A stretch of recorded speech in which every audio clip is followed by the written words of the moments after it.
Alright America, today we're going to be talking about different types of long-term food storage and the pros and cons of each method, so let's get started. Alright, to start out we're going to be talking about Mylar bag food storage. So as you can see from our first video, you see how I store food in Mylar bags.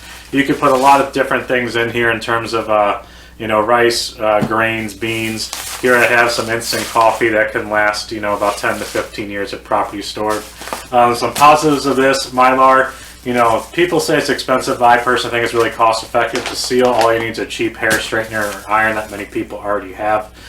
To store these, I just put them in big tote boxes, so I think they store easy out of the way, and you can really make food last a long time with these.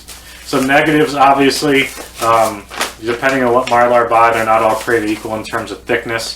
So obviously, depending on what you're putting in here, and you might puncture if you have a thinner mill, thick Mylar bag. Also, they don't prevent mice and other rodents from eating through them. They can easily eat through this, which is why I keep them, in totes for extra safekeeping. Along the same lines of the Mylar bag is the 5-gallon bucket with the 5-gallon Mylar bag in there. You saw the video of me putting the rice in here. This is another kind of cost-effective way, but it can get expensive depending on your buckets and the nice sealable lids. Also, your 5-gallon and your 2,000 cc oxygen absorbers, can cost, get a little pricey as well. The nice thing about this, if you buy everything in bulk, whether it's the actual food, the bags, the oxygen absorbers, buckets, and lids, it can save you over time. And these are easily stackable, and you can easily trade these if necessary, and also a nice handle for transportation. Obviously, there is 25 pounds of food, so there's plenty of food in these for just whatever you want to store. So you're going to store Mylar in the same stuff with the regular Mylar bags, except you're going to be more doing it in bulk with these. All right, next thing we have here is dehydrated food. So I have the Nutrient Survival Day Packs here, but the main brands: Mountain House, Augustin Farms, ReadyWise, My Patriot Supply. They all sell them in whether the bigger hydrated pouches, or what I don't have here is number 10 cans. This is not necessarily the most cost-effective way, but these do last the longest. So any kind of dehydrated food or freeze-dried food is going to be a good option if you have the funds to do it. These wouldn't be what I pack up on first. These would be to supplement your other types of food, your canned food, your Mylar bag storage. But the Nutrient Survival, I personally think, tastes the best out of all of them that I've had, and also it has the most nutrients of all of them as well.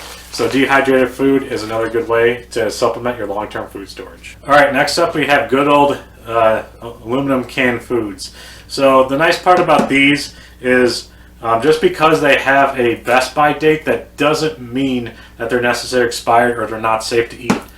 You can get many types of food in cans: protein, vegetables, complete meals like spaghetti and pasta and ravioli and stuff like that.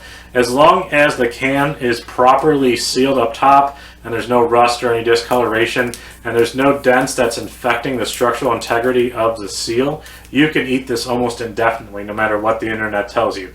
So just because you see it says March 2022 as our best by date doesn't mean I have to eat this by March 2022 in order for it to be still edible.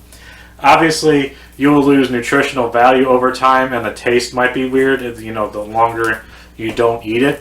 But if it's between eating something and nothing, I'm going to be eating, the best by but still properly sealed, past the best by date but still properly sealed canned foods. So this should be the basis of your food storage. It is still cheaper to buy this than any other option that I said. So make sure your prepper pantry starts with canned goods. Alright, so next thing I have here is mason jars and canning methods. So there's many different types of ways to can food. We'll start first with dry canning. So dry canning is essentially you put like different types of pasta, grain, or everything, And then if you can kind of see, I put an oxygen absorber and just tighten down the mason jar lid. And eventually that oxygen absorber sucked the oxygen out of this and sucked it to get a good seal.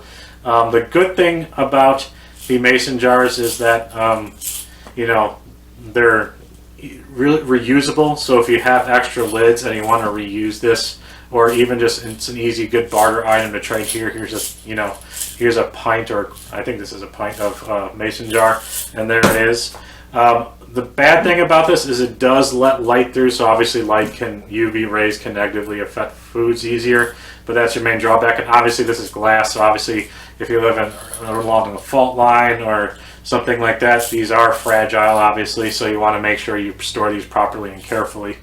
Another thing about mason jars is that you can meats and other, fruits and vegetables. So I do a garden. I can my own tomato soup here that I personally think tastes better than the Campbell's stuff. So that's good. And also I like to make my own jams and marmalade. So I have some homemade peach jam that I made.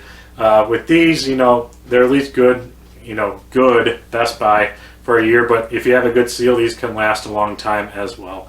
And there's many videos of people, opening up, canned whatever that they made years ago, and it still tastes just fine. Obviously, you might lose some nutritional value and some taste value, but you don't do this just to preserve taste. So that's it for this video. Hopefully you have plenty of food already stored up, but if you haven't, these are good ways in order for you to stock up your prepper pantry and your long-term food storage supply. So thanks for watching. Make sure you hit that like and subscribe button. Follow us on Facebook, Instagram, and TikTok. Also follow us on Real American Outdoors and sign up at Turn the X for the American Fishing Challenge. Thanks for watching, and we'll catch you next time.